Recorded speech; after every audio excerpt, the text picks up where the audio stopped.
with the white pieces, trying for the last time, e4, and of course, meeting Ding Lorenz, e6, the French defense. And we've seen this twice before between the players. Gukesh tried the French defense in game one, was scarred there maybe by the experience, ended up losing despite getting a good position from the opening Gukesh. And there was one other occasion in which the players made a draw. But this time we saw Gukesh repeat that game one experience with knight back to e2. And it was only later this move a3, a bit of a rarity, surprising Ding, throwing him off and forcing him to burn time on the clock. It was an excellent idea from Gukesh.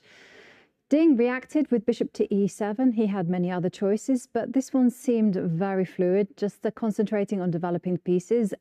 Quick as a flash, Gukesh responds with bishop to e3. And this is where Ding settles into a very long think and comes up with knight to b6, which is a very concrete try aimed at getting the knight to c4. He aims to land his knight in, forcing white to make some concessions. Gukesh very logically brought his knight forward, covering the c4 square. There was a trade of pawns, and now the black knight did land, but it was swiftly removed from the board. That knight had moved 4 times, was traded off for the bishop that had only moved once. So a bit of a gain of time for Gukesh. And here, perhaps he should have used that lead in development by bringing out his queen, attacking some weak spots in the black camp. And that's something very easily to see in hindsight, that this was perhaps the correct response. But Gukesh, sensing that his position was fine, just went knight to g2, and the game continued with both sides developing. Black pushed on the queen side. Again, very ambitious, very beneficial long-term, but short-term costing a bit of time. Castling, the white knight now attacked this b-pawn, again gaining a tempo. The black rook had to defend, and this is where Gukesh signaled his intentions, going for the black king, forcing a very committal but a very good move by Ding. It was an excellent response from Ding, because here he wanted to simply stop the white queen getting to g4. So that's why he chooses dynamic play, playing f5, just making sure that the position is very unsettled. Now, it's here that Gukesh thought for a long time and decided to capture with en passant. He took the pawn as if it just moved once. No pawn bypassing him, that's for sure. And suddenly the game became a bit tactical. Rather than the move we were expecting, knight takes bishop, followed by pawn to d5 with lots of trades, lots of simplifications, Gukesh moved his queen out.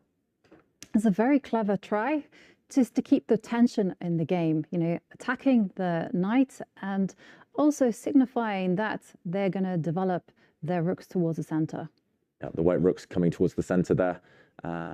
Instead, though, Ding moved his queen across, allowing a trade and a step back. This is where Gukesh started to outplay Ding, started to gain some real chances. The black bishop's really bad. The black knight is a bit misplaced. White's just bringing rooks. White's got a beautiful bishop potentially when it improves itself. And after the queen came forward, white just pushing a pawn. Tactics after the knight retreated, Jovanka. This is where Gukesh shocked Ding with a great move. Yeah, it was played instantly. Bishop to f4. You cannot take the bishop on account of rook takes e5, and the queen would be eyeing up both of those rooks. So that's why Ding, surprised, just moves his rook up 2 squares to cover the d6 square, but again was met instantly by Gukesh. Bishop to c7. Now this seems to have somewhat discombobulated Ding, because here he makes a mistake. He drops the rook back to b7, allows the bishop to come to d6, and suddenly this position is very, very difficult for Ding. That's right, Ding under serious pressure, both on board and clock right now. There was a trade of pieces. The white queen lands at a beautiful outpost. This pawn is attacked as well. Ding defends this pawn, and here, key moment. Gukesh pushes his pawn forward. He could have just mobilized his rook, pins on the open file, great position, but he goes for direct attack. And here, Ding, walking a tightrope, reacted to this check with a block. He did. And then the queen sidestepped. And here was a very interesting moment. So after the rook stepped back to prevent rook to d8, the rook came to de1, inviting this trade of queen for 2 rooks.